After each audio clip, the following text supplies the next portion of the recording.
Hello everyone, welcome to non stop learning. I hope आप सभी अच्छे होंगे एंड आप सबकी पढ़ाई भी अच्छे से चल रही होगी। जैसा कि हम लोग पूरे वर्ष का घटना चक्र के माध्यम से पूरे वर्ष का करंट अफेयर घटना चक्र का जो करंट अफेयर्स पॉइंटर है उसके माध्यम से कर रहे हैं।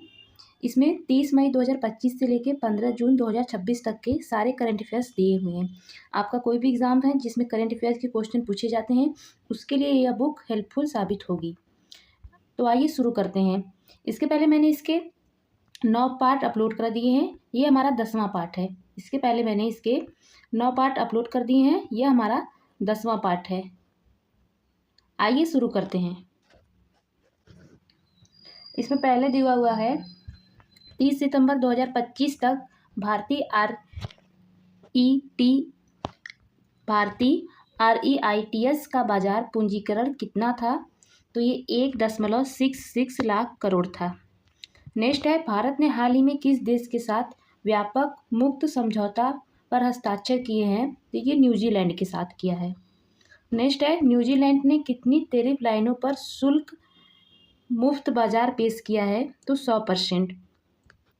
आगे है, भारत ने कितनी टैरिफ लाइन पर न्यूजीलैंड को बाजार पहुंच पेश की है। तो भारत ने 73% टैरिफ लाइनों पर न्यूजीलैंड को बाजार पहुंच पेश की है। आगे है,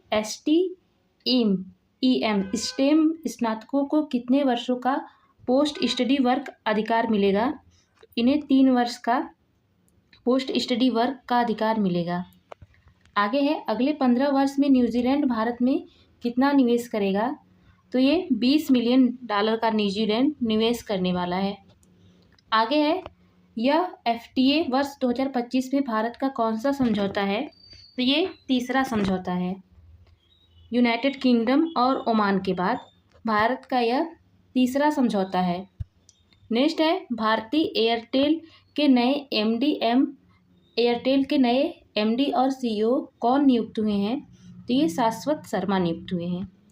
नेक्स्ट है, एकीकृत ब्रांड पहचान के लिए किस संस्था के लिए नया लोगो लॉन्च किया गया है। तो ये क्षेत्रीय ग्रामीण बैंक के लिए RBI के लिए नया ब्रांड पहचान के लिए लोगो लॉन्च किया गया है। नेक्स्ट है, अगला दिया हुआ है, नया लोगो किस तहत लॉन्च किया गया है। तो नया लोगो किस पहल के तहत लॉन्च किया गया है। तो ये एक राज्य एक RBI के तहत लॉन्च किया गया है। अगला है,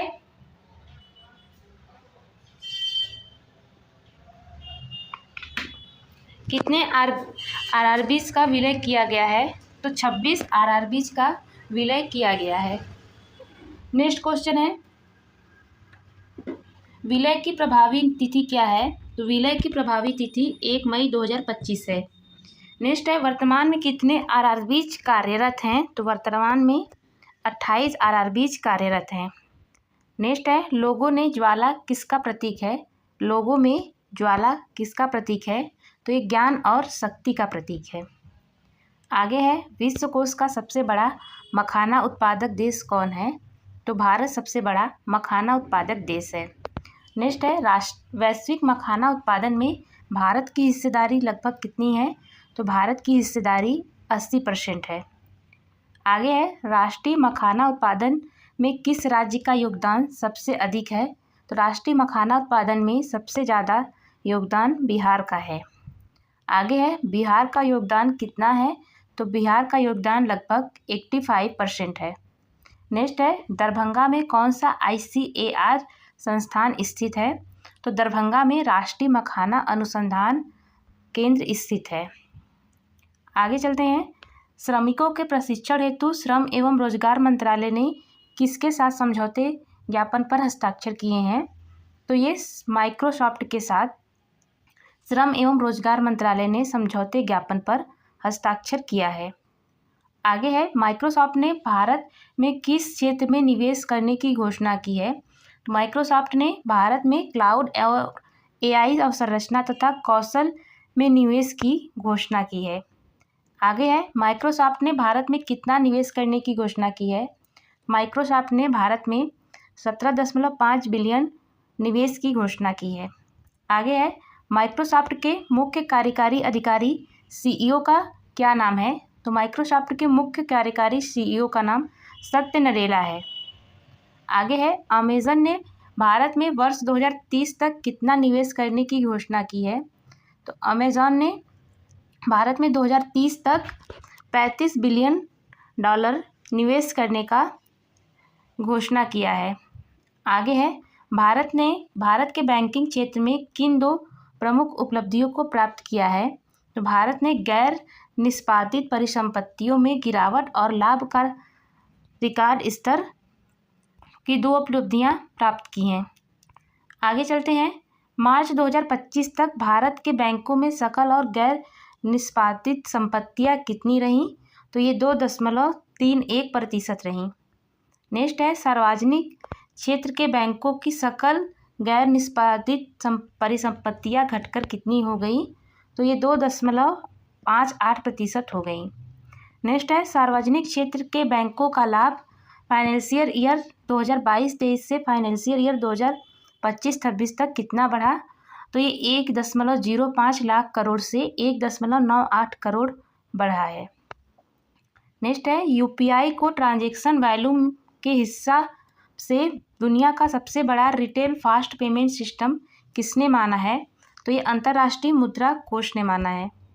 आगे है, ACI वर्ल्ड वाइड की prime time for real time report 2024 के अनुसार global real time payment transaction में UPI की हिस्सेदारी कितनी है? तो UPI की हिस्सेदारी 49% है। नेक्स्ट चलते हैं, किस विभाग और बॉम्बे स्टॉक एक्सचेंज के बीच समझौते ज्ञापन पर हस्ताक्षर हुआ? तो ये डाक विभाग और बॉम्बे स्टॉक एक्सचेंज के बीच समझौता हस्ताक्षरित हुआ। आगे है, इस समझौते का मुख्य उद्देश्य क्या है? तो इस समझौते का मुख्य उद्देश्य है म्यूचुअल फंड निवेश की पहुंच को बढ़ाना। इस समझौते का मुख्य उद्देश्य है म्यूचुअल फंड निवेश को पहुंच को बढ़ाना। आगे, इस समझौते की अवधि कितनी है? तो इस समझौते की अवधि 3 वर्ष है, 12 दिसंबर 2025 से 11 दिसंबर 2028 तक। आगे है, भारत और इटली के मध्य किस समझौते पर हस्ताक्षर किए गए? तो भारत और इटली के मध्य आर्थिक सहयोग के लिए संयुक्त आयोग के 22वें सत्र के प्रोटोकॉल के लिए समझौते पर हस्ताक्षर हुए। आगे है, इटली का लक्ष्य वर्ष 2027 तक कितने मूल्य का निर्यात हासिल करना है? तो ये 700 बिलियन यूरो निर्यात हासिल करने का लक्ष्य है। आगे है, भारतीय प्रतिभूति और विनिमय बोर्ड ने किसे इंफ्रास्ट्रक्चरल इन्वेस्टमेंट ट्रस्ट के रूप में पंजीकरण हेतु प्रारंभिक मंजूरी प्रदान की? तो ये राजमार्ग इंफ्रा इन्वेस्टमेंट ट्रस्ट ने पंजीकरण हेतु मंजूरी प्रदान की। आगे है, RIIT के माध्यम से किस परिसंपत्ति का मुद्रीकरण किया जाएगा? तो ये राष्ट्रीय राजमार्ग परिसंपत्तियों का मुद्रीकरण किया जाएगा। आगे है, RIIT के निवेश प्रबंधक कौन है? तो ये राजमार्ग infra investment managers private limited है। आगे है, RIMPL की स्थापना किस संस्था द्वारा की गई? तो ये भारतीय राष्ट्रीय राजमार्ग प्राधिकरण NHAI द्वारा की गई। आगे है, RIIMPL की स्थापना कब हुई? तो ये नवंबर 2025 में हुई। नेक्स्ट है, किस बैंक को RBI से लघु वित्त बैंक में परिवर्तित होने के लिए सैद्धांतिक मंजूरी मिल गई? तो ये फीनो पेमेंट्स बैंक लिमिटेड को लघु बैंक के रूप में परिवर्तित होने के लिए सैद्धांतिक मंजूरी मिल गई। आगे है, पेमेंट्स बैंक कौन सा कार्य नहीं कर सकते? ये ऋण देने का कार्य नहीं कर सकते। आगे है, सेबी ने कम जोखिम वाले विदेशी निवेशकों के लिए कौन सा नया ढांचा शुरू किया? तो ये स्वागत FI ढांचा शुरू किया। आगे है, किस क्षेत्र से संबंधित है? यह भारतीय प्रतिभूति बाजार से संबंधित है। नेक्स्ट है, 30 जून 2025 तक भारत में कितने पंजीकृत थे विदेशी पोर्टफोलियो निवेशक? तो ये 11,913 पंजीकृत थे। नेक्स्ट है, भारतीय रिजर्व बैंक ने किसे कार्यकारी निदेशक के रूप में नियुक्त किया? तो भारतीय रिजर्व बैंक ने उषा जानकी रमण को कार्यकारी निदेशक के रूप में नियुक्त किया। आगे है, सुरक्षित चाय उत्पादन पर राष्ट्रीय सम्मेलन कहाँ आयोजित हुआ? तो ये नई दिल्ली में आयोजित हुआ। आगे है, वर्ष 2024 में वैश्विक चाय निर्यात में भारत की रैंकिंग क्या रही? तो भारत की रैंकिंग दूसरी रही। आगे चलते हैं, नेक्स्ट दिया हुआ है, आरबीआई ने सीमा पार भुगतान को बढ़ावा देने के लिए यूपीआई को किसके साथ जोड़ने की घोषणा की? तो आरबीआई ने सीमा पार भुगतान को बढ़ावा देने के लिए टारगेट इंस्टेंट पेमेंट सेटलमेंट के साथ जोड़ने की घोषणा की यूपीआई को। आगे है, यूपीआई टीआईपीएस लिंकिंग का मुख्य लाभ क्या होगा? तो ये भारत और यूरो क्षेत्र के बीच रेमिटेंस को सरल और तेज बनाना। नेक्स्ट है, टीआईपीएस किस क्षेत्र का एक तत्काल भुगतान प्रणाली है? तो ये यूरोजोन का एक तत्काल भुगतान प्रणाली है। आगे है, भारत बहरीन रेमिटेंस साझेदारी किन दो संस्थाओं के बीच है? तो ये एनपीसीआई और इंटरनेशनल पेमेंट लिमिटेड और बहरीन के बेनिफिट कंपनी के बीच है। आगे है, यह साझेदारी किन दो भुगतान प्रणालियों को जोड़ती है? तो ये यूपीआई और फावरी प्लस को जोड़ती है। नेक्स्ट है, 12वां एसबीआई बैंकिंग और इकोनॉमिक कॉन्क्लेव का आयोजन कहाँ किया गया? तो ये मुंबई में किया गया। नेक्स्ट है, मेरठ के किस वस्तु उत्पाद को जियोग्राफिकल इंडिकेशन प्राप्त हुआ? तो मेरठ के बिगुल को जीआई टैग प्राप्त हुआ। नेक्स्ट है, केंद्रीय मंत्रिमंडल ने किस ऋण योजना को मंजूरी दी है? तो केंद्रीय मंत्रिमंडल ने निर्यातकों के लिए ऋण गारंटी योजना को मंजूरी दी है। आगे है, इस योजना के तहत सदस्य ऋण संस्थानों के कितने प्रतिशत ऋण गारंटी योजना कवरेज दिया जा सकेगा? तो ये 100% ऋण कवरेज दिया जा सकेगा। आगे, इस योजना से एमएसएमई सहित पात्र निर्यातकों को कितने रुपए तक की अतिरिक्त ऋण सुविधा मिलेगी? तो ये 20 करोड़ सहित अतिरिक्त ऋण सुविधा मिल सकेगी। आगे है, केंद्रीय मंत्रिमंडल ने निर्यात बढ़ाने के लिए किस मिशन को मंजूरी दी? तो केंद्रीय मंत्रिमंडल ने एक्सपोर्ट प्रमोशन मिशन को मंजूरी दी। आगे है, भारत और यूरोपीय संघ ईयू के बीच मुक्त व्यापार समझौते पर 15वें दौर का वार्ता संपन्न हुआ? तो ये नई दिल्ली में संपन्न हुआ। आगे है, भारत का स्टील क्षमता लक्ष्य वर्ष 2047 तक कितना है? तो ये वर्ष 2047 तक 500 मिलियन टन है। नेक्स्ट है, वर्ष 2030 तक भारत का स्टील क्षमता लक्ष्य कितना है? तो वर्ष 2030 तक भारत का स्टील क्षमता लक्ष्य 300 मिलियन टन है। नेक्स्ट है, CII स्टील समिट 2025 कहाँ हुआ? ये नई दिल्ली में हुआ। आगे है, किसने भारतीय मानक ब्यूरो BIS के महानिदेशक का पदभार ग्रहण किया? तो ये संजय गर्ग ने किया। आगे चलते हैं, विश्व का सर्वश्रेष्ठ उपभोक्ता बैंक 2025 और भारत में सर्वश्रेष्ठ बैंक पुरस्कार किस बैंक ने जीती? तो ये भारतीय स्टेट बैंक ने SBI ने जीती। आगे है, SBI को यह पुरस्कार किस संगठन ने प्रदान किया? तो SBI को यह पुरस्कार ग्लोबल फाइनेंस ने प्रदान किया। आगे है, SBI के अध्यक्ष कौन है? तो SBI के अध्यक्ष हैं चल्ला श्रीनिवासुलु शेट्टी हैं। आगे है, नेक्स्ट है, वी राइज पहल किन संगठनों द्वारा शुरू की गई? तो वी राइज पहल महिला उद्यमिता मंच, नीति आयोग और DP वर्ल्ड द्वारा शुरू की गई। आगे है, वी राइज पहल का मुख्य लक्ष्य क्या है? तो वी राइज पहल का मुख्य लक्ष्य है महिला उद्यमियों को सशक्त बनाना और वैश्विक व्यापार तक पहुंच बढ़ाना। आगे है, अंतर्राष्ट्रीय मुद्रा कोष के पहले उप प्रबंध निदेशक के रूप में किसे नियुक्त किया गया है? तो ये डैन कैट्स को नियुक्त किया गया है। आगे चलते हैं, भारतीय रिजर्व बैंक RBI ने किसे नया कार्यकारी निदेशक नियुक्त किया है?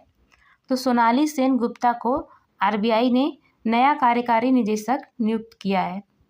आगे है, श्रम एवं रोजगार मंत्रालय के अनुसार भारत में महिला श्रम बल भागीदारी पर वित्त वर्ष 2024 से 25 में बढ़कर कितनी हो गई? तो ये 41.7% हो गई।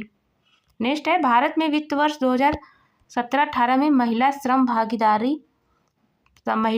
बल भागीदारी दर कितनी थी?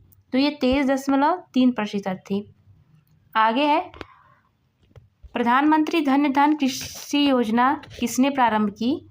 तो ये प्रधानमंत्री मोदी ने प्रारंभ की थी। प्रधानमंत्री धन कृषि योजना किसने प्रारंभ की? तो ये प्रधानमंत्री मोदी ने प्रारंभ की। आगे है, प्रधानमंत्री धन कृषि योजना के साथ कौन सा मिशन प्रारंभ किया गया? तो ये दलहन में आत्मनिर्भरता मिशन प्रारंभ किया गया। आगे है, अप्रैल से सितंबर 2026 के लिए भारतीय रिजर्व बैंक ने वेज एंड मीन्स एडवांसेज की सीमा कितनी निर्धारित की है? तो ये 250 करोड़ निर्धारित की है। आगे है, WMA सीमा को RBI किसके परामर्श से परिवर्तित कर सकती है? तो ये केंद्र सरकार के परामर्श से परिवर्तित कर सकती है। नेक्स्ट है, WMA किस स्थिति में RBI द्वारा केंद्र राज्य अथवा केंद्र शासित प्रदेश को किया गया अग्रिम भुगतान है? तो ये प्राप्तियों और भुगतानों में किसी तरह की विसंगति के लिए अग्रिम भुगतान है। आगे है, भारत EFT व्यापार और आर्थिक भागीदारी समझौता कब लागू हुआ? तो ये 1 अक्टूबर 2025 को लागू हुआ। नेक्स्ट है, यूरोपियन फ्री ट्रेड एसोसिएशन में कौन सा देश शामिल है? तो यूरोपियन फ्री ट्रेड एसोसिएशन में आइसलैंड, लिंकनस्टेन, नॉर्वे और स्विट्जरलैंड शामिल है। नेक्स्ट है, समझौते में कुल कितना निवेश प्रतिज्ञा की गई है? समझौते में कुल 100 बिलियन अमेरिकी डॉलर निवेश की प्रतिज्ञा की गई है। आगे है, निवेश प्रतिज्ञा का समयावधि क्या है? तो निवेश प्रतिज्ञा का समयावधि है लागू होने की स्थिति से 15 वर्ष। नेक्स्ट है, एक समर्पित निर्यात संवर्धन मंत्रालय स्थापित करने वाले देश का पहला राज्य कौन है? तो ये उत्तर प्रदेश है। नेक्स्ट है, भारतीय विज्ञापन मानक परिषद के नए अध्यक्ष कौन बने हैं? तो ये सुधांशु वत्स बने हैं। आगे है, नए उपाध्यक्ष कौन बने हैं? तो नए उपाध्यक्ष S सुब्रमण्येश्वर बने हैं। आगे है, विज्ञापन उद्योग से संबंधित ASCI कैसा संगठन है? तो ये स्वैच्छिक स्वनियामक संगठन है। आगे है, माल एवं सेवा कर अपीलीनाधिकरण का उद्घाटन किसने किया? तो ये निर्मला सीतारमण ने किया। आगे है, GSTAT का उद्घाटन कहाँ हुआ? तो ये नई दिल्ली में हुआ। GSTAT के अध्यक्ष कौन है? तो ये इसके अध्यक्ष हैं जस्टिस संजय कुमार मिश्रा, जो सेवानिवृत्त हैं। नेक्स्ट है, GSTAT में कितनी राज्य बेंच होगी? तो ये 31 राज्य बेंच होगी। नेक्स्ट है, राज्य बेंच कितने शहरों में स्थित होगी? तो राज्य बेंच 45 शहरों में स्थित होगी, प्रधान पीठ सहित। नेक्स्ट है, माल एवं सेवा का अपीलीनाधिकरण कैसा निकाय है? तो ये वैधानिक अपीली निकाय है। नेक्स्ट है, GSTAT के प्रधान पीठ कहाँ स्थित है? तो ये नई दिल्ली में स्थित है। आगे है, प्रत्येक राज्य में कितने सदस्य होंगे? प्रत्येक राज्य में 4 सदस्य होंगे, 2 न्यायिक, 1 केंद्रीय और 1 तकनीकी सदस्य, 1 राज्य तकनीकी सदस्य। नेक्स्ट है, संचार लेखा महानियंत्रक का कार्यभार किसने संभाला है? तो ये वंदना गुप्ता ने संभाला है। आगे चलते हैं। आगे क्वेश्चन दिया हुआ है, national stock exchange NSE governing board के अध्यक्ष के रूप में किसे नियुक्त किया गया है? तो ये श्रीनिवास इजेंती को नियुक्त किया गया है। नेक्स्ट है, नई दिल्ली में GST परिषद की 56वीं बैठक की अध्यक्षता किसने की है? तो ये वित्त मंत्री निर्मला सीतारमण ने की है। आगे है, GST प्रणाली कितने दरों में किया गया है? तो ये 4 दरों से घटाकर 2 दरों में किया गया है। कौन सी जीएसटी दरें समाप्त कर दी गई हैं? तो 12% और 28% की जीएसटी दरें समाप्त कर दी गई हैं। आगे है, संशोधन के बाद कौन सी जीएसटी दरें बने रहेंगी? तो ये 5% और 18% की जीएसटी दरें बनी रहेंगी। नेक्स्ट है, नई जीएसटी दरें किस तिथि से प्रभावी हुई? तो ये 22 सितंबर 2025 से प्रभावी हुई। आगे है, सामान्य दवाओं की नई जीएसटी दर क्या है? तो यह 5% है, जो पहले 12% था। नेक्स्ट है, साबुन, शैम्पू, टूथपेस्ट जैसी दैनिक उपयोग की वस्तुओं पर जीएसटी कितनी है? तो इस पे जीएसटी घटकर 5% किया गया है। नेक्स्ट है, दूध, पनीर, छेना और भारतीय ब्रेड्स पर संशोधन के बाद जीएसटी कितनी है? तो ये 0 जीएसटी है। आगे एयर कंडीशनर, डिशवॉशर और बड़े टीवी जैसे उपकरणों पर नई जीएसटी दर क्या है? ये 18% है, जो पहले 28% थी। नेक्स्ट है, छोटी कारों और मोटरसाइकिलों पर नई जीएसटी दर क्या है? तो ये 18% है, जो पहले 28% थी। आगे है, कृषि उपकरणों पर संशोधन के बाद जीएसटी दर क्या है? कृषि उपकरणों पर जीएसटी दर 5% है, जो पहले 12% था। आगे है, नए ढांचे में किन वस्तुओं पर 40% जीएसटी लगाया गया है? तो पान मसाला, तंबाकू, सिगरेट, कार्बोनेट पेय और 350 सीसी से अधिक क्षमता वाले मोटर साइकिल और अत्यधिक विलासिता की वस्तुओं पर 40% जीएसटी लगाया गया है।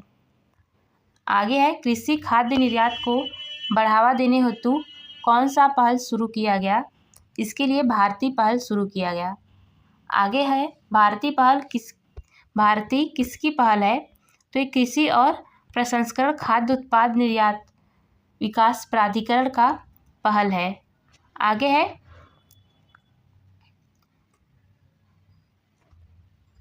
भारती का पूर्ण रूप क्या है?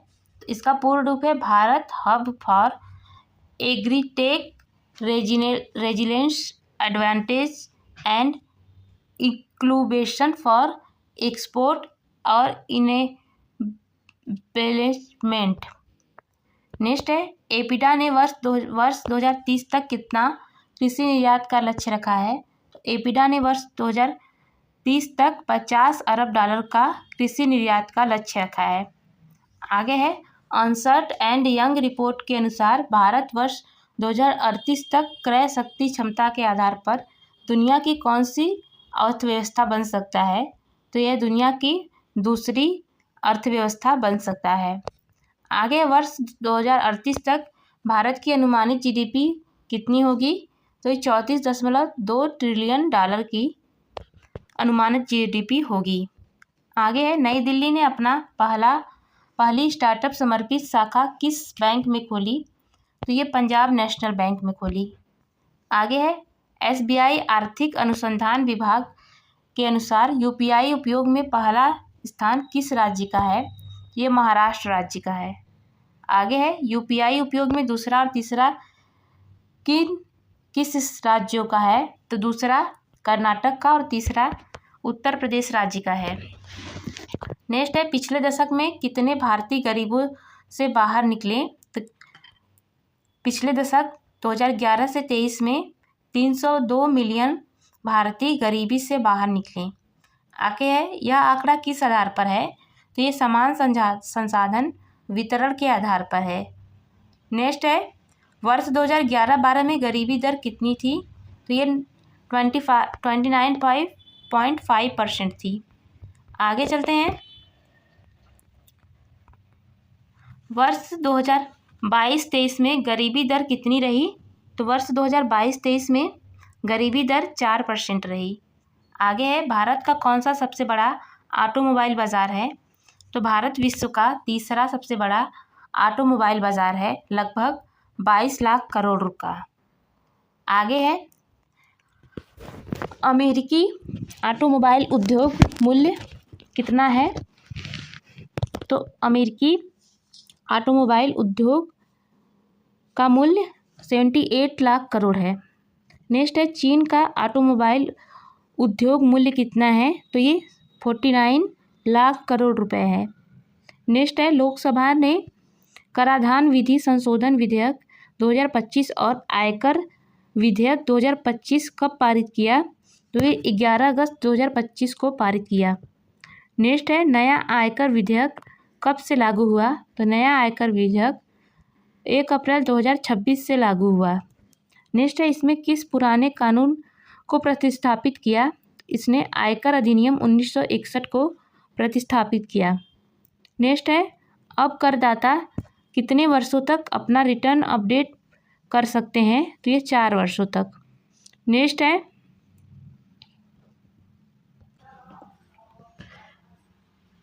है, अब करदाता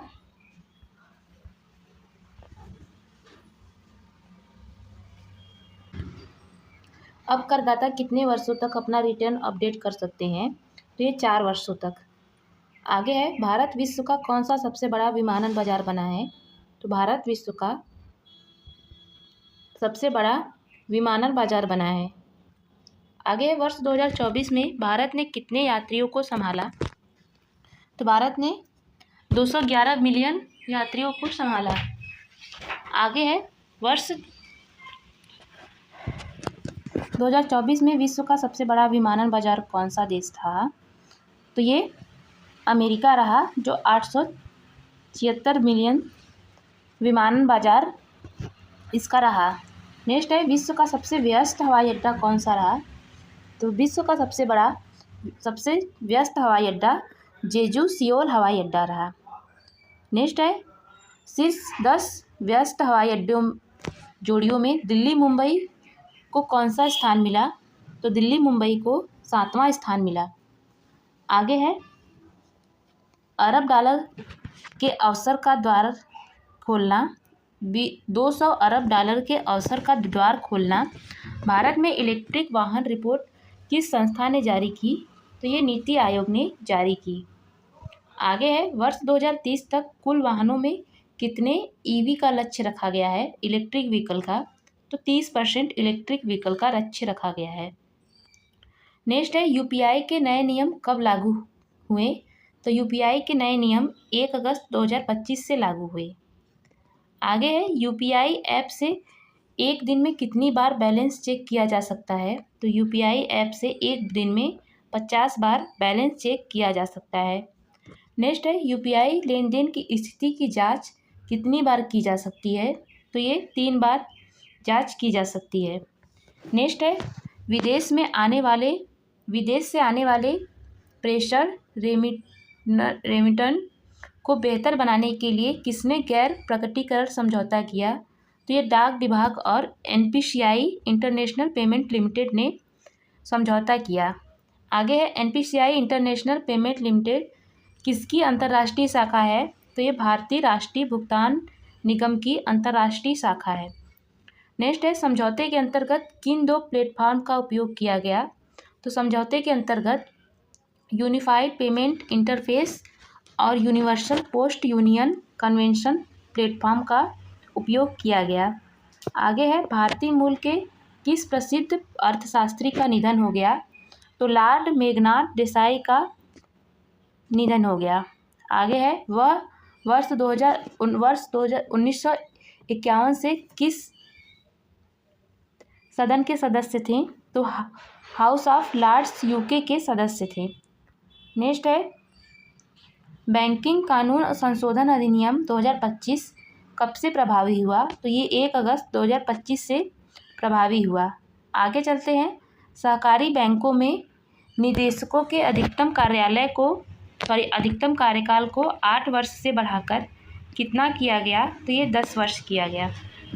नेक्स्ट है, पब्लिक सेक्टर बैंकों और 7 वर्ष तक दावा न किए गए शेयरों, ब्याज और बॉन्ड विमोचन राशि को किस कोष में स्थानांतरित करने की अनुमति दी गई है, तो निवेशक शिक्षा और संरक्षण कोष में स्थानांतरित करने की अनुमति दी गई है।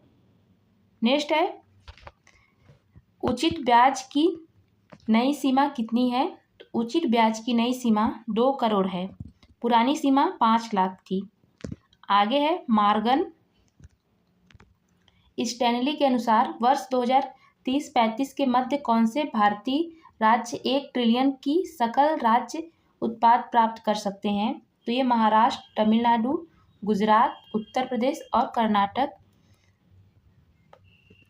सकल राज्य उत्पाद GSDP प्राप्त कर सकते हैं, $1 ट्रिलियन। आगे है, अगले दशक में भारत द्वारा वैश्विक वृद्धि में कितना योगदान का अनुमान लगाया गया है?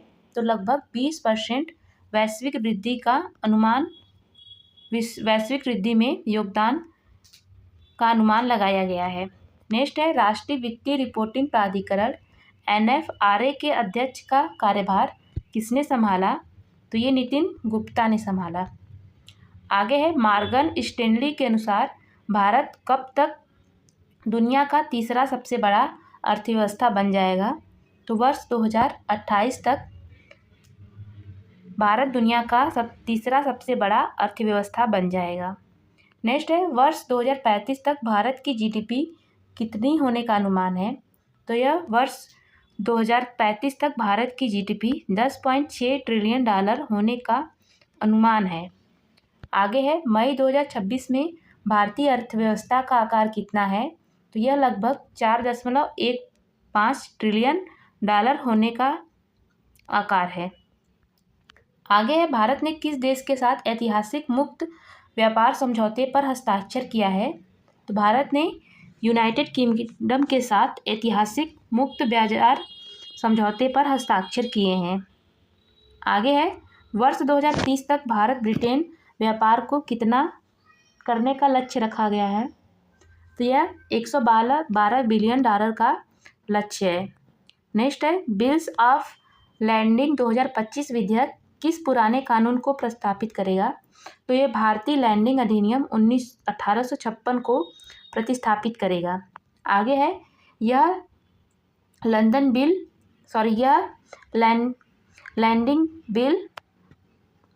से क्या तात्पर्य है? यहाँ लैंडिंग बिल से क्या तात्पर्य है? तो ये मालवाहक द्वारा जारी दस्तावेज है। आगे है, श्रम ब्यूरो ने कृषि श्रमिकों और कृषि ग्रामीण श्रमिकों के लिए उपभोक्ता मूल्य सूचकांक का नया आधार वर्ष किसे बनाया है? तो वर्ष 2019 को बनाया है। नेक्स्ट है, नई CPI-AL-RAL श्रृंखला ने किस पुरानी श्रृंखला को प्रतिस्थापित किया है? तो वर्ष 1986 और 87 को प्रतिस्थापित किया है। आगे है, स्किल इंडिया मिशन की 10वीं वर्षगांठ कब मनाई गई? तो ये 15 जुलाई 2025 को मनाई गई। आगे है, इस दिन कौन सा अंतर्राष्ट्रीय दिवस मनाया गया? इस दिन विश्व युवा कौशल दिवस मनाया गया। नेक्स्ट है, 10 वर्ष में 2013 से 2025 में सकल प्रत्यक्ष कर संग्रह में कितने प्रतिशत की वृद्धि हुई? तो यह लगभग 274% की वृद्धि हुई। नेक्स्ट है, 10 वर्षों में करदाता आधार में कितनी वृद्धि हुई? तो यह लगभग 131% की वृद्धि हुई। आगे है, वित्त वर्ष 2024 में औसत रिफंड समय घटकर कितना हो गया? तो यह 17 दिन हो गया। नेक्स्ट है, वित्त वर्ष 2013-14 और वित्त वर्ष 2024-25 के बीच रिफंड टी टैक्स कितना होने का अनुपात हो गया? तो यह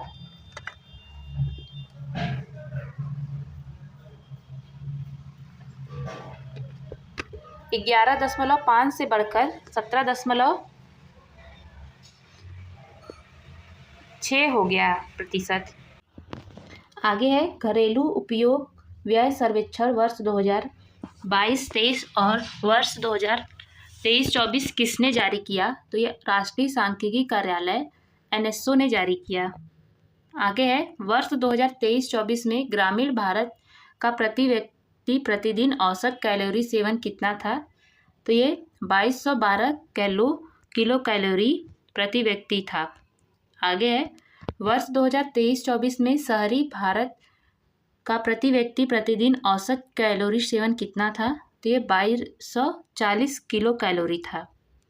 आगे है, भारतीय रिजर्व बैंक RBI के नए कार्यकारी निदेशक के रूप में किसे नियुक्त किया गया है? तो ये केशवन रामचंद्रन को नियुक्त किया गया है। आगे है घरेलू विमानन बाजार के संदर्भ में भारत का विश्व में कौन सा स्थान है? तो भारत का तीसरा स्थान है। शीर्ष 2 स्थानों पर कौन है? तो शीर्ष 2 स्थानों पर यूएसए, क्रमशः यूएसए और चीन है। आगे है 1 जुलाई 2025 को किस कार्यक्रम का 1 दशक पूरा होने का जश्न मनाया गया? तो भारत डिजिटल इंडिया कार्यक्रम को 1 दशक पूरा होने का जश्न मनाया गया। नेक्स्ट है वर्ष 2030 तक भारत की डिजिटल अर्थव्यवस्था का देश की समग्र अर्थव्यवस्था में कितने योगदान का अनुमान है? तो 20% के योगदान का अनुमान है। आगे है अर्थव्यवस्था के डिजिटलीकरण के मामले में भारत विश्व में किस स्थान पर है? तो भारत विश्व में तीसरे स्थान पर है। अब हम देखेंगे केंद्रीय बजट 2026-27 जो मोस्ट इम्पॉर्टेंट है किसी भी एग्जाम्स के लिए। इसमें दिया हुआ है केंद्रीय बजट 2026-27 संसद में किसके द्वारा पेश किया गया? तो ये श्रीमती निर्मला सीतारमण के द्वारा पेश किया गया जो केंद्रीय वित्त मंत्री हैं। आगे है बजट 2026-27 में कुल व्यय का अनुमान कितना है? तो ये 53,47,315 करोड़, लगभग 53.5 लाख करोड़ का अनुमान है। आगे है वित्त वर्ष 2026-27 के लिए राजकोषीय घाटा कितना रहने का अनुमान है? तो ये जीडीपी का 4.3% रहने का अनुमान है। आगे है बजट 2026-27 में भारत की नॉमिनल जीडीपी वृद्धि दर कितनी अनुमानित है? ये 10% अनुमानित है। आगे है वर्ष 2026-27 के लिए राजस्व घाटा जीडीपी का कितने प्रतिशत लक्षित है? तो यह 1.5% लक्षित है। आगे है बजट 2026-27 में प्रभावी पूंजीगत व्यय कितनी राशि निर्धारित की गई है? तो ये 17 लाख करोड़ निर्धारित की गई है लगभग। आगे है वित्त मंत्रालय के बाद किस मंत्रालय को बजट में सबसे अधिक आवंटन हुआ? तो यह रक्षा मंत्रालय को सबसे अधिक आवंटन हुआ। यह लगभग 8 लाख करोड़ या 7,84,000 करोड़ का आवंटन हुआ। आगे है नया आयकर अधिनियम 2025 किस तारीख से प्रभावी होगा? तो ये 1 अप्रैल 2026 से प्रभावी होगा। आगे है वर्ष 2026-27 में केंद्र सरकार का ऋण जीडीपी अनुपात कितना रहने का अनुमान है? तो ये 55.7% रहने का अनुमान है। आगे है बजट 2026-27 मुख्य रूप से कितने कर्तव्यों से प्रेरित है? तो ये 3 कर्तव्यों से प्रेरित है। आगे है पहला कर्तव्य क्या है? तो पहला कर्तव्य है उत्पादकता और प्रतिस्पर्धात्मकता को बढ़ाकर आर्थिक विकास को गति देना। आगे है दूसरा कर्तव्य क्या है? लोगों की आकांक्षाओं को पूरा करना। तीसरा कर्तव्य क्या है? संसाधनों और अवसरों तक सभी समुदाय की पहुंच सुनिश्चित करना। आगे देखते हैं बायोफार्म शक्ति योजना के लिए अगले 5 वर्षों के लिए कितना बजट आवंटित किया गया है? तो ये अगले 5 वर्षों के लिए 10 करोड़ बजट आवंटित किया गया है। आगे चलते हैं भारत सेमीकंडक्टर मिशन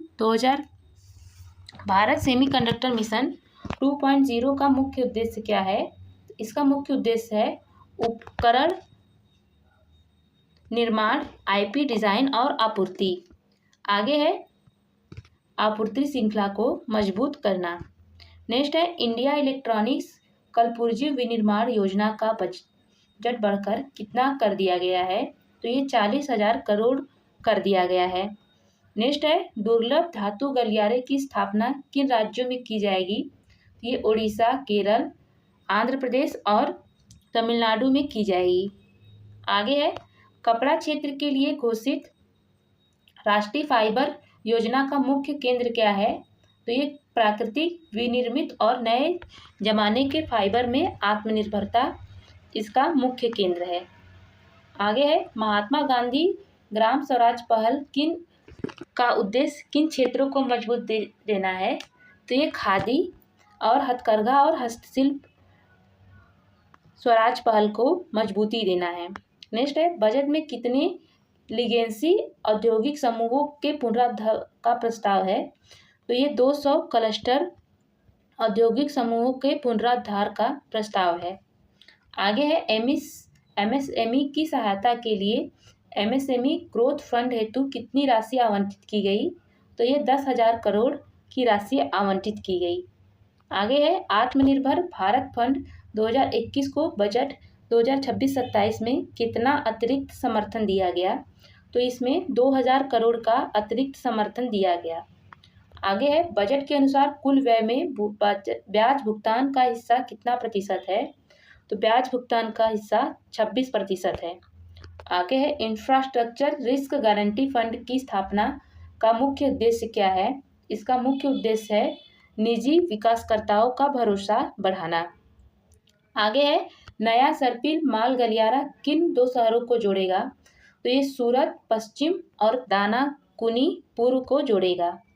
आगे है अगले 5 वर्ष में कितने नए राष्ट्रीय जलमार्ग चालू किए जाएंगे? तो 20 नए राष्ट्रीय जलमार्ग चालू किए जाएंगे।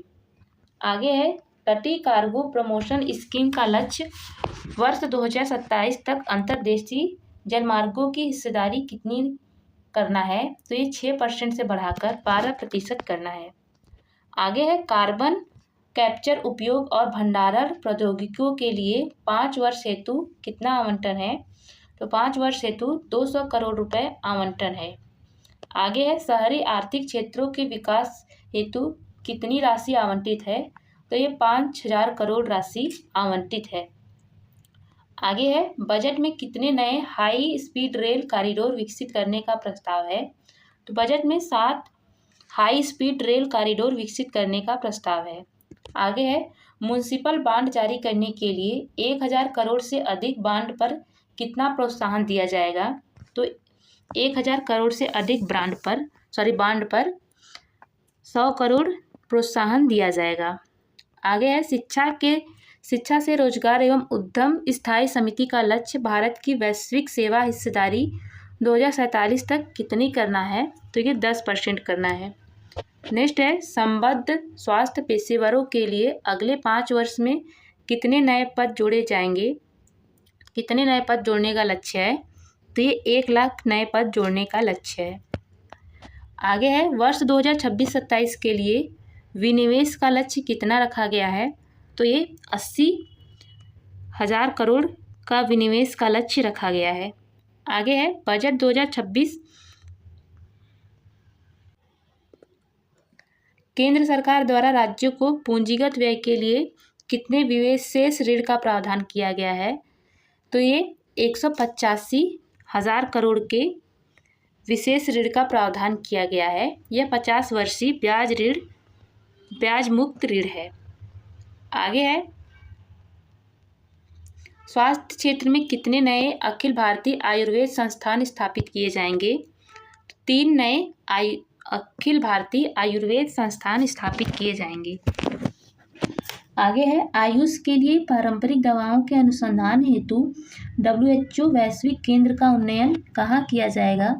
तो ये जामनगर गुजरात में किया जाएगा। नेक्स्ट है प्लग एंड प्ले मॉडल पर आधारित कितने केमिकल पार्क स्थापित होंगे? तो 3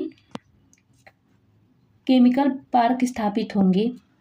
आगे है कौशल कार्यक्रम समर्थ 2.0 का संबंध किस क्षेत्र से है? तो यह वस्त्र क्षेत्र से है। आगे है पूर्वोदय योजना के तहत किस शहर को एक बेहतर संपर्क नोड के रूप में विकसित किया जाएगा? तो दुर्गापुर पश्चिम बंगाल को एक बेहतर संपर्क नोड के रूप में विकसित किया जाएगा। आगे है बजट के अनुसार सरकार कितने पशु डॉक्टरों की उपलब्धता बढ़ाएगी? तो 20,000 से अधिक पशु डॉक्टरों की उपलब्धता बढ़ाएगी। आगे है कितने विश्वविद्यालय टाउनशिप विकसित करने में राज्यों की सहायता देने की घोषणा की गई है? तो 5 विश्वविद्यालय टाउनशिप विकसित करने में राज्यों की सहायता देने की घोषणा की गई है। आगे है राष्ट्रीय होटल प्रबंधन और खानपान प्रौद्योगिकी परिषद का उन्नयन करके क्या बनाया जाएगा? तो यह राष्ट्रीय अतिथि संस्थान बनाया जाएगा। नेक्स्ट है सीमा शुल्क एकीकृत प्रणाली कितने वर्षों में शुरू की जाएगी? ये 2 वर्षों में शुरू की जाएगी। आगे है बजट 2026-27 के अनुसार कुल व्यय का कितना प्रतिशत केंद्रीय क्षेत्र की योजनाओं पर खर्च होगा? तो यह लगभग 33% केंद्रीय क्षेत्र की योजनाओं पर खर्च होगा। आगे है सरकार का लक्ष्य 2026-27 में केंद्र की शुद्ध कर प्राप्तियां कितनी रहने का है? तो ये 28.7 लाख करोड़ रहने का है। आगे है बजट 2026-27 के अनुसार सकल बाजार उधारी कितनी अनुमानित है? ये 17.2 लाख करोड़ अनुमानित है। आगे है सॉफ्टवेयर विकास और ज्ञान प्रक्रिया आउटसोर्सिंग के लिए सेफ हार्बर मार्जिन कितना तय किया गया? तो ये 15.5% एक समान तय किया गया। आगे है किस वर्ष से आय परिकलन के लिए एक पृथक लेखांकन अपेक्षाएं समाप्त हो जाएंगी? तो ये वर्ष 2027 से 28 से आय परिकलन के लिए एक पृथक लेखांकन अपेक्षाएं समाप्त हो जाएंगी। नेक्स्ट है बायोगैस तथा संपीडित बायोगैस के पूरे मूल्य पर किस टैक्स में छूट देने का प्रस्ताव है? तो ये केंद्रीय उत्पाद शुल्क से छूट देने का प्रस्ताव है। आगे है सीमा शुल्क में विश्वास आधारित प्रणाली का मुख्य उद्देश्य क्या है? तो सीमा शुल्क प्रक्रियाओं में कम से कम हस्तक्षेप। आगे है बजट 2026-27 के अनुसार कुल व्यय का कितना प्रतिशत रक्षा पर खर्च होगा? तो यह कुल व्यय का 15% रक्षा पर खर्च होगा। आगे है वित्त वर्ष 2026-27 में राज्यों को टैक्स डिवैल्यूएशन के रूप में कितनी राशि मिलेगी? तो ये 15,26,255 करोड़ राशि मिलेगी। आगे है केंद्र सरकार की सकल बाजार उधारी का कितना अनुमान है? यह 17.2 लाख करोड़ रुपए का अनुमान है। आगे है आर्थिक सर्वेक्षण 2025-26 देखेंगे हम। आर्थिक सर्वेक्षण 2025-26 संसद में किसने प्रस्तुत किया? तो वित्त एवं कॉर्पोरेट मंत्री निर्मला सीतारमण ने पेश किया। आगे है आर्थिक सर्वेक्षण किसके द्वारा तैयार किया जाता है? तो यह वित्त मंत्रालय के आर्थिक कार्य विभाग द्वारा तैयार किया जाता है।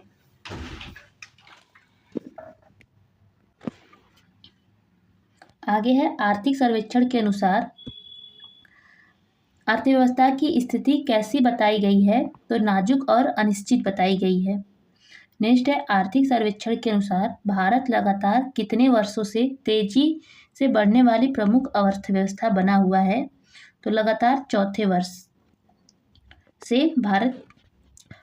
आगे है वित्त वर्ष 2026 के लिए भारत की अनुमानित जीडीपी वृद्धि दर कितनी है? तो ये 7.4% है। आगे है वित्त वर्ष 2026 में जीवीए वृद्धि का प्रथम अनुमान अग्रिम अनुमान कितना है? तो ये 7.3% है। आगे है वित्त वर्ष 2027 के लिए वास्तविक जीडीपी वृद्धि का अनुमान कितना है? तो ये 6.8 से 7.2% है। नेक्स्ट है निजी अंतिम उपभोग व्यय का जीडीपी में हिस्सा वित्त वर्ष 2026 में कितना रहा? तो ये 61.5% रहा। आगे है सकल स्थायी पूंजी निर्माण का जीडीपी में हिस्सा कितना रहा? तो यह लगभग 30% रहा। आगे है अप्रैल दिसंबर 2025 में हेडलाइन सीपीआई मुद्रास्फीति कितनी है रही? ये 1.7% रही। नेक्स्ट है सितंबर 2025 में अनुसूचित वाणिज्यिक बैंकों का सकल गैर निष्पादनकारी परिसंपत्तियां अनुपात कितना रहा? तो ये 2.2% रहा। नेक्स्ट है मार्च 2025 तक प्रधानमंत्री जनधन योजना में कितने खाते खोले गए? तो ये लगभग 55.02 करोड़ खाते खोले गए। आगे है जनधन खातों में ग्रामीण व अर्ध शहरी खातों की संख्या कितनी है? तो ये लगभग 36.63 करोड़ है। नेक्स्ट है सितंबर 2025 तक अद्वितीय पंजीकृत निवेशकों की संख्या कितनी है? तो ये 12 करोड़ से अधिक है। आगे है यूनिक निवेशकों में महिलाओं की हिस्सेदारी कितनी है? यह लगभग 25% है। नेक्स्ट है दिसंबर 2025 तक कुल डीमैट खातों की संख्या कितनी हो गई है? तो यह कुल 21.6 करोड़ से अधिक हो गई है। नेक्स्ट है दिसंबर 2025 तक म्यूचुअल फंड के यूनिक निवेश कितने थे? तो ये 5.9 करोड़ थे। आगे है वित्त वर्ष 2025 में भारत का कुल निर्यात कितना रहा? तो वित्त वर्ष 2025 में भारत का कुल निर्यात 825.3 अरब डॉलर रहा। आगे है वित्त वर्ष 2025 में सेवा निर्यात रिकॉर्ड स्तर कितना रहा? यह 387.5 अरब डॉलर रहा। नेक्स्ट है सेवा निर्यात में वर्ष कितनी वृद्धि रही? यह वर्ष 13.6% की वृद्धि रही। आगे है वैश्विक सेवा निर्यात में भारत किस स्थान पर है? तो भारत 7वें स्थान पर है। आगे है वित्त वर्ष 2024-25 में भारत को कितना प्रेषण प्राप्त हुआ? तो भारत को 135.4 अरब डॉलर का प्रेषण प्राप्त हुआ। आगे है 16 जनवरी 2026 को भारत का विदेशी मुद्रा भंडार कितना था? तो भारत का विदेशी मुद्रा भंडार 701.4 अरब डॉलर था।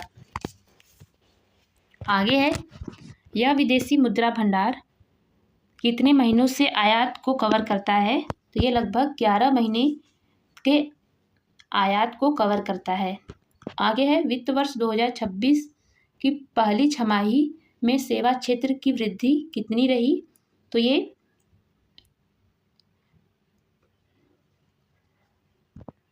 903% रही।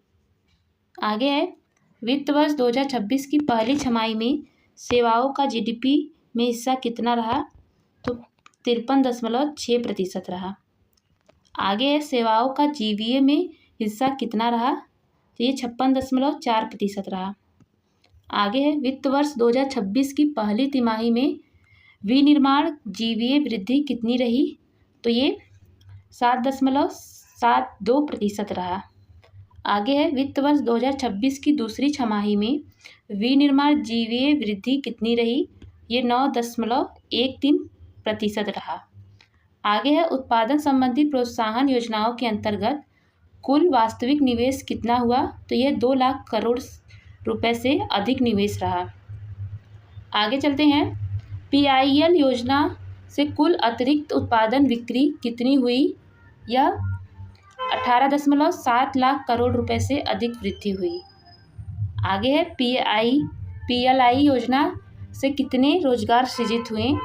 तो ये 12.6 लाख से अधिक रोजगार सृजित हुए। आगे है उत्पादन आधारित प्रोत्साहन योजना कितने क्षेत्रों में लागू की गई? तो ये 14 क्षेत्रों में लागू की गई। आगे है PIL योजना का मुख्य उद्देश्य क्या है? तो इसका मुख्य उद्देश्य है घरेलू विनिर्माण और निर्यात को बढ़ावा देना। आगे है वित्त वर्ष 2025 में केंद्र की कुल राजस्व प्राप्तियां जीडीपी का कितना हिस्सा थीं? तो ये 9.2% थी। नेक्स्ट है अप्रैल से दिसंबर 2025 के दौरान सकल GST संग्रह कितना रहा? तो ये 17.4 लाख करोड़ रुपए रहा। आगे है सरकार का प्रभावी पूंजीगत व्यय कितना बताया गया? सरकार का प्रभावी पूंजीगत व्यय 15.48 लाख करोड़ रुपए बताया गया। नेक्स्ट है वित्त वर्ष 2025 में केंद्रीय पूंजीगत व्यय कितना था? तो ये सकल घरेलू उत्पाद GDP का 4% था। नेक्स्ट है राज्य सरकारों का संयुक्त राजकोषीय घाटा कितना था? ये 3.2% था GDP का। नेक्स्ट है वर्ष 2020 के बाद से सामान्य सरकारी ऋण से GDP अनुपात में कितनी कमी आई?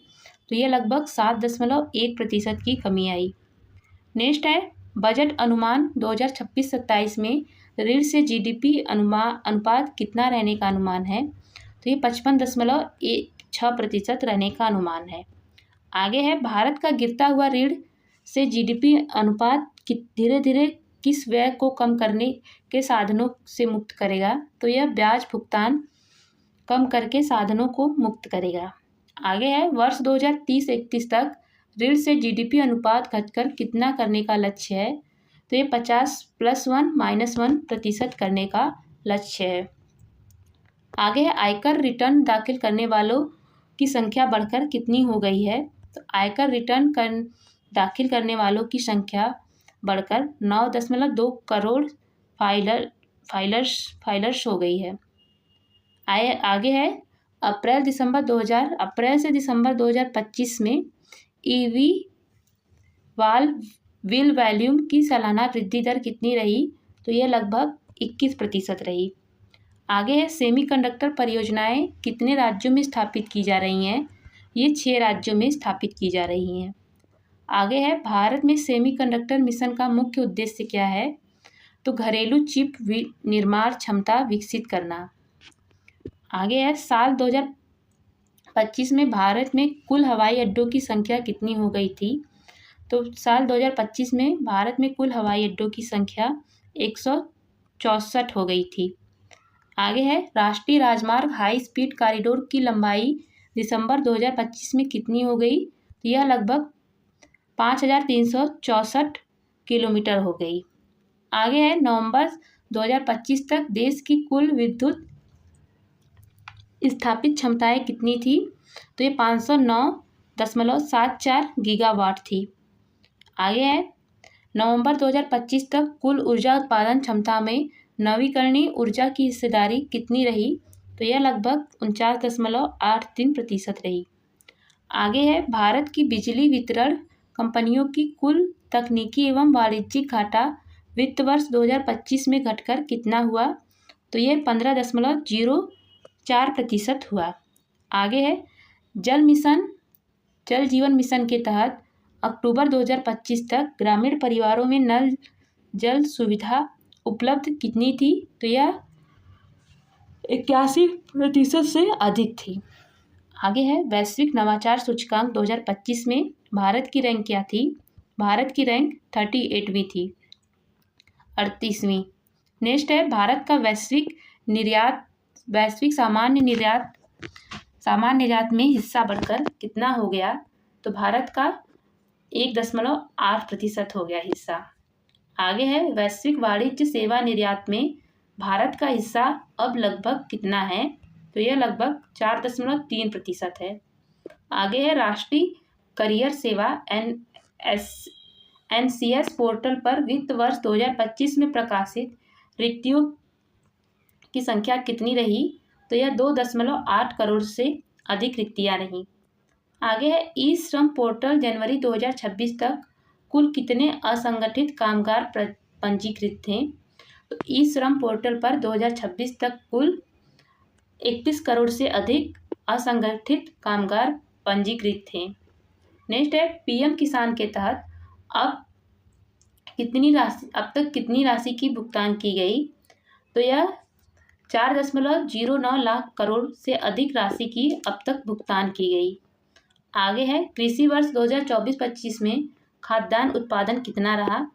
तो यह 3577.3 लाख मीट्रिक टन से अधिक रहा।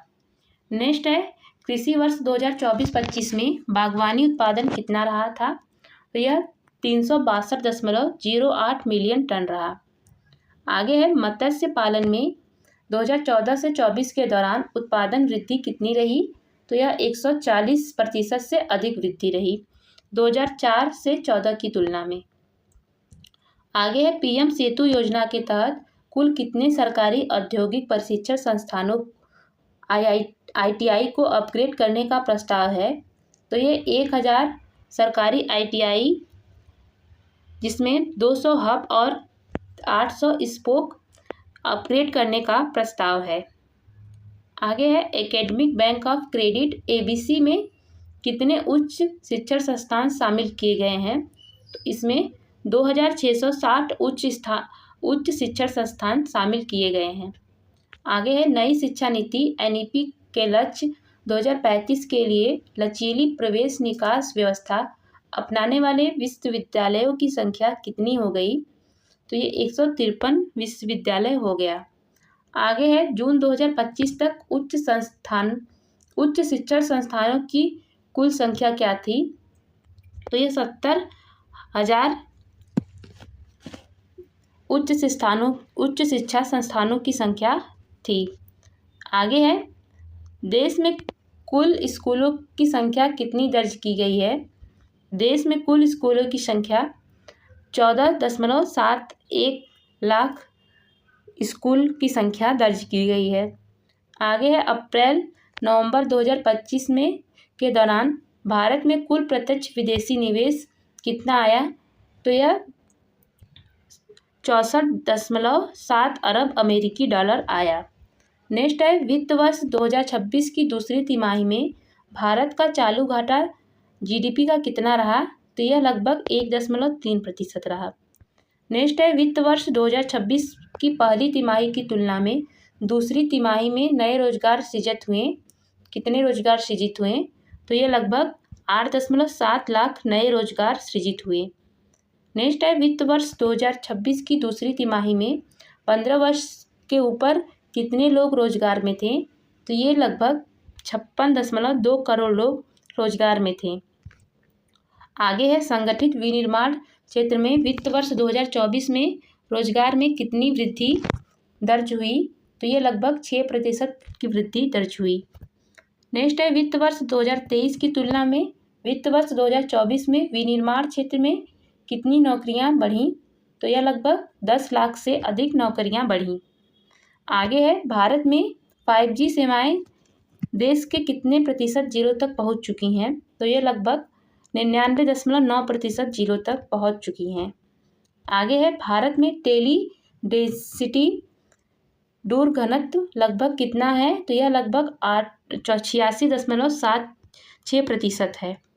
नेक्स्ट है, वित्त वर्ष 2014 में राष्ट्रीय राजमार्ग नेटवर्क की लंबाई कितनी थी? तो यह लगभग 91,287 किलोमीटर थी। आगे, दिसंबर 2025 तक राष्ट्रीय राजमार्ग नेटवर्क की लंबाई कितनी हो गई? तो यह लगभग 1,46,572 किलोमीटर हो गई। आगे चलते हैं, रेलवे नेटवर्क की कुल लंबाई मार्च 2025 तक कितनी थी? तो यह लगभग 69,439 रूट किलोमीटर थी। आगे है, वित्त वर्ष 2026 में रेलवे नेटवर्क विस्तार का लक्ष्य कितना रखा गया है? तो यह लगभग 3500 किलोमीटर का विस्तार का लक्ष्य रखा गया है। आगे है, अक्टूबर 2025 तक भारतीय रेलवे का विद्युतीकरण कितना पूरा हो चुका था? तो यह लगभग 99.1% पूरा हो चुका था। नेक्स्ट है, भारत वैश्विक स्तर पर घरेलू विमानन बाजार में किस स्थान पर है? तो भारत वैश्विक स्तर पर घरेलू विमानन बाजार में तीसरे स्थान पर है। आगे है, भारत में स्वायत्त सैटेलाइट डंकिंग क्षमता प्राप्त करने वाला विश्व का कौन सा देश बना है? तो यह विश्व का चौथा देश बना है। आगे है, नवीकरणीय ऊर्जा क्षमता में भारत की वैश्विक रैंक क्या है? तो भारत की वैश्विक रैंक तीसरी है। आगे है, स्थापित सौर ऊर्जा क्षमता के मामले में भारत का वैश्विक स्थान क्या है?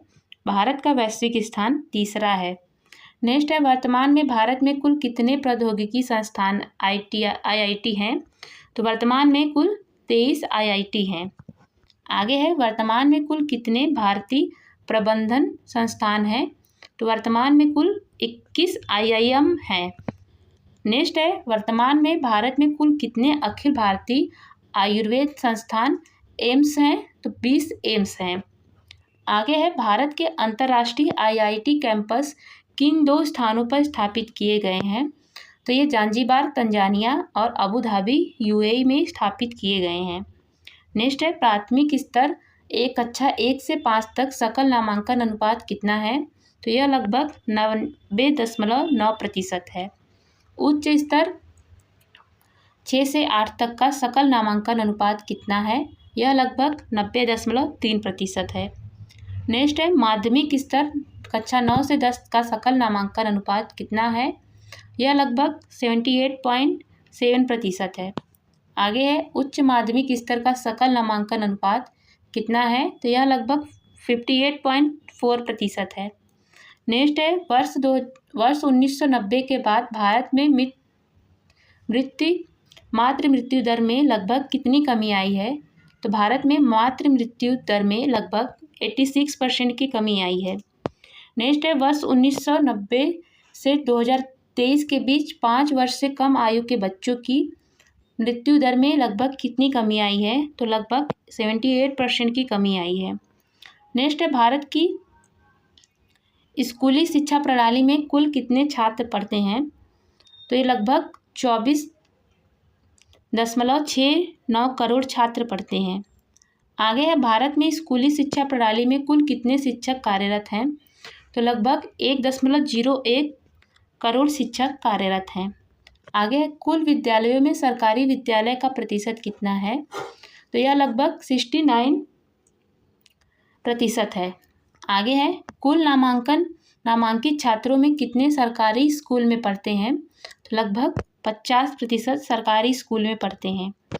आगे है, उच्च शिक्षा में सकल नामांकन अनुपात GAR का लक्ष्य 2035 तक कितना रखा गया है? यह 50% रखा गया है। आगे है, राष्ट्रीय क्रेडिट फ्रेमवर्क NCRF को कितने विश्वविद्यालयों ने अपनाया? तो ये 170 विश्वविद्यालयों ने अपनाया। आगे है, एकेडमिक बैंक ऑफ क्रेडिट के अंतर्गत कितनी अपार ID जारी की गई? तो लगभग 4.6 करोड़ ID जारी की गई। नेक्स्ट है, ABC में क्रेडिट युक्त automated permanent academic account registry अपार ID की संख्या कितनी है? तो यह लगभग 2.2 करोड़ है। आगे चलते हैं दोस्तों। नेक्स्ट है, सामाजिक सेवाओं पर सामान्य सरकार का व्यय वित्त वर्ष 2025-26 में GDP का कितना है? तो यह लगभग 7.9% है। नेक्स्ट है, सामाजिक सेवाओं पर व्यय वित्त वर्ष 2024-25 में GDP का कितना है? तो यह लगभग 7.7% है। नेक्स्ट है, विश्व बैंक के अनुसार भारत में अत्यधिक गरीबी दर 2022-23 में कितनी रही? तो यह लगभग 5.3% रही।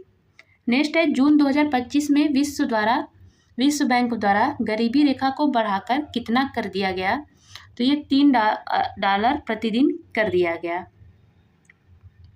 नेक्स्ट है, निम्न मध्यम आय वर्ग की गरीबी दर 2022 से 23 में कितनी रही? तो यह लगभग 23.9% रही। नेक्स्ट है, स्वामित्व योजना के तहत दिसंबर 2025 तक कितनों गाँव को ड्रोन सर्वे पूरा हुआ? तो लगभग 3.28 लाख गाँवों का ड्रोन सर्वे पूरा हुआ। नेक्स्ट है, स्वामित्व योजना के तहत कितने गाँवों के लिए संपत्ति कार्ड तैयार किए गए? तो यह लगभग 1.82 लाख गाँवों के लिए संपत्ति कार्ड तैयार किए गए। नेक्स्ट है, स्वामित्व योजना के तहत कुल कितने संपत्ति कार्ड बनाए गए? यह लगभग 2.76 करोड़ संपत्ति कार्ड बनाए गए। आगे है, ड्रोन दीदी योजना के तहत उर्वरक कंपनियों द्वारा वर्ष 2023-24 में कितने ड्रोन वितरित किए गए? तो ये लगभग 1094 ड्रोन वितरित किए गए। नेक्स्ट है, वित्त वर्ष 2015 से 2024 के बीच पशुपालन क्षेत्र में GVA में लगभग कितनी वृद्धि हुई? यह लगभग 195% की वृद्धि हुई मौजूदा कीमतों पर। नेक्स्ट है, कृषि GVA में बागवानी क्षेत्र का योगदान लगभग कितना रहा? तो यह लगभग 33% रहा। नेक्स्ट है, ई-नाम प्लेटफॉर्म से जुड़े किसानों की संख्या कितनी है? तो यह लगभग 1.79 करोड़ किसान हैं। आगे है, ई-नाम प्लेटफॉर्म से जुड़े व्यापारियों की संख्या कितनी है? यह लगभग 2.72 लाख व्यापारी हैं।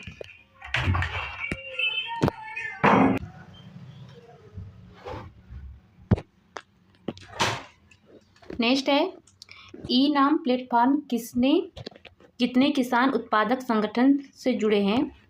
तो ये ई-नाम प्लेटफॉर्म से लगभग 4,698 FPO जुड़े हुए हैं, किसान उत्पादक संगठन जुड़े हुए हैं। नेक्स्ट है, ई-नाम योजना में कितनी मीडिया शामिल हैं? तो लगभग 1522 मीडिया शामिल हैं। नेक्स्ट है, ई-नाम योजना में कितने राज्य और केंद्र शासित प्रदेश शामिल हैं? इसमें 23 राज्य और 4 केंद्र शासित प्रदेश शामिल हैं। नेक्स्ट है अप्रैल से दिसंबर 2025 में अनुसूचित वाणिज्यिक बैंकों की ऋण दर कितनी रही है? तो यह लगभग 14.5% रही। नेक्स्ट है दिसंबर 2024 में बैंक ऋण वृद्धि दर कितनी रही थी? यह लगभग 11.2% रही। नेक्स्ट है गिफ्ट सिटी भारत का किस प्रकार का पहला वित्तीय केंद्र है? तो यह अंतर्राष्ट्रीय वित्तीय सेवा केंद्र है। नेक्स्ट है वित्तीय क्षेत्र की कुल परिसंपत्तियां वर्ष 2024 में जीडीपी का कितने प्रतिशत थी? यह लगभग 187% थी। आगे है आर्थिक सर्वेक्षण के अनुसार भारत के विकास के लिए किस रणनीति पर जोर दिया गया? तो यह स्वदेशी आधारित तकनीकी लचीलापन और आत्मनिर्भरता पर जोर दिया गया। नेक्स्ट है वित्त वर्ष 2026 में निजी अंतिम उपभोग व्यय में लगभग कितनी वृद्धि दर्ज की गई? तो यह लगभग 7% की वृद्धि दर्ज की गई। आगे है निजी उपभोक्ता व्यय के बढ़ने का एक प्रमुख कारण क्या बताया गया? तो यह कम मुद्रास्फीति और क्रय शक्ति में वृद्धि एक प्रमुख कारण बताया गया। नेक्स्ट है शहरी उपभोग में सुधार का एक कारण क्या बताया गया? तो कर सुधार और बढ़ती मांग बताया गया। नेक्स्ट है वित्त वर्ष 2025-26 की पहली छमाही में उद्योग क्षेत्र की वृद्धि दर कितनी रही? यह लगभग 7% रही। नेक्स्ट है किन वर्षों के दौरान भारत ग्रीनफील्ड डिजिटल निवेश के लिए सबसे बड़े गंतव्य के रूप में उभरा? तो यह वर्ष 2020 से 24 के दौरान। नेक्स्ट है वित्त वर्ष 2024 में ग्रीनफील्ड निवेश परियोजना की घोषणाओं में भारत का वैश्विक स्थान क्या था? भारत का वैश्विक स्थान चौथा था। नेक्स्ट है सेवा क्षेत्र में एफडीआई का औसत हिस्सा लगभग कितना रहा? तो यह लगभग 80.2% रहा। नेक्स्ट है महामारी से पहले फाइनेंशियल ईयर 2016 से 2020 सेवा क्षेत्र में एफडीआई का हिस्सा लगभग कितना था? तो यह लगभग 77.7% था। नेक्स्ट है भारत में कृषि विपणन को बेहतर बनाने के लिए किस डिजिटल प्लेटफॉर्म का उपयोग किया जा रहा है? तो यह ई नाम डिजिटल प्लेटफॉर्म का उपयोग किया जा रहा है। आगे है आर्थिक सर्वेक्षण के अनुसार संसाधनों की उच्च लागत का क्या प्रभाव पड़ता है? तो यह पूरी अर्थव्यवस्था पर दीर्घकालिक दबाव का प्रभाव पड़ता है। नेक्स्ट है भारत की शहरी परिवहन प्रणाली में क्षेत्रीय तेज गति परिवहन का प्रमुख उदाहरण क्या है? तो ये नमो भारत क्षेत्रीय रैपिड ट्रांजिट सिस्टम। आगे है भारत में वित्तीय समावेशन बढ़ाने में किस योजना की महत्वपूर्ण भूमिका रही? तो ये प्रधानमंत्री जनधन योजना की प्रमुख भूमिका रही। नेक्स्ट है मुद्रा योजना के तहत अक्टूबर 2025 तक कुल कितने ऋण खाते खोले गए? तो कुल लगभग 55.45 करोड़ ऋण खाते खोले गए। नेक्स्ट है मुद्रा योजना के अंतर्गत अब तक कुल कितनी राशि वितरित की जा चुकी है? तो लगभग 36.18 लाख करोड़ राशि वितरित की जा चुकी है। आगे है आर्थिक सर्वेक्षण के अनुसार भारत की वित्तीय प्रणाली कैसी बताई गई है? तो भारत की वित्तीय प्रणाली लचीली, विविध और समावेशी बताई गई है। नेक्स्ट है वैश्विक सेवा व्यापार में भारत की हिस्सेदारी वर्ष 2025 में लगभग कितनी थी? तो यह लगभग 2% थी। नेक्स्ट है वर्ष 2024 तक वैश्विक व्यापार में भारत की हिस्सेदारी लगभग कितनी थी? भारत की हिस्सेदारी लगभग 4.3% थी। आगे है गैस पेट्रोलियम निर्यात 2024-25 में कितने डॉलर की ऐतिहासिक स्तर पर पहुंच गया? तो यह लगभग 374.3 अरब डॉलर के ऐतिहासिक स्तर पर पहुंच गया। नेक्स्ट है वित्त वर्ष 2024-25 में वैश्विक स्तर पर सर्वाधिक प्रेषण किस देश ने प्राप्त किया? तो सर्वाधिक प्रेषण भारत ने प्राप्त किया। आगे है वित्त वर्ष 2024-25 में भारत में कितना प्रेषण प्राप्त किया? तो भारत ने 135.4 बिलियन डॉलर का प्रेषण प्राप्त किया। नेक्स्ट है कृषि क्षेत्र में मूल्य खोज को बेहतर बनाने के लिए कौन सी डिजिटल पहल की गई? तो ई नाम डिजिटल प्लेटफॉर्म पहल की गई। आगे है कृषि विपणन और अवसंरचना के विकास के लिए सरकार की प्रमुख योजना कौन सी है? तो सरकार की प्रमुख योजना है कृषि अवसंरचना कोष। आगे है, भारत को स्टार्टअप की संख्या के आधार पर विश्व में कौन सा स्थान पर माना गया है? भारत को तीसरे स्थान पर माना गया है। आगे है, भारत में स्टार्टअप पारिस्थितिकी तंत्र में सबसे अधिक स्टार्टअप किस क्षेत्र में है? सबसे अधिक स्टार्टअप आईटी और तकनीकी क्षेत्र में है। लास्ट क्वेश्चन है आज का, आर्थिक सर्वेक्षण के अनुसार भारत की आर्थिक वृद्धि का मुख्य आधार क्या है? भारत का आर्थिक वृद्धि का मुख्य आधार है मजबूत घरेलू मांग। तो आज का वीडियो यहीं पे समाप्त करते हैं दोस्तों। इसके अगले वीडियो में हम लोग देखने वाले हैं वैज्ञानिक परिदृश्य।